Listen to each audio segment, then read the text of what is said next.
আমি আর কোনো কিছুর অপেক্ষায় নেই, কারণ অপেক্ষা আমাকে ধীরে ধীরে ভেতর থেকে শূন্য করে দিয়েছে।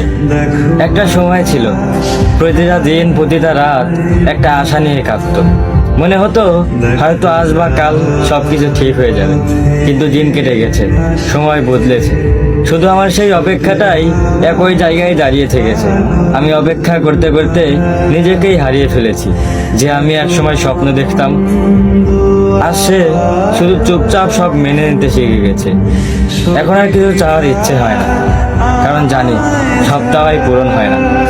আর কিছু কিছু অপেক্ষা শুধু মানুষকে ভাঙার জন্যই আসে। তুমি আসবে কিনা সেটা নিয়ে এখন আর ভাবি না, কারণ ভাবতে ভাবতে আমি নিজেকেই শেষ করে ফেলেছি। এখন আমি শুধু বেঁচে আছি, কোনো প্রত্যাশা ছাড়া, কোনো স্বপ্ন ছাড়া, একটা নিঃশব্দ শূন্যতা নিয়ে। হয়তো এটাই ভালো, কারণ যখন কিছুই আশা করা হয় না, তখন আর কিছু হারানোর ভয়ও থাকে না। তবুও মাঝে মাঝে মনে হয় এই শূন্যতার ভেতরেও কোথাও না কোথাও একটা জায়গা আছে, যেখানে এখনো তোমার জন্য একটু অপেক্ষা বেঁচে আছে।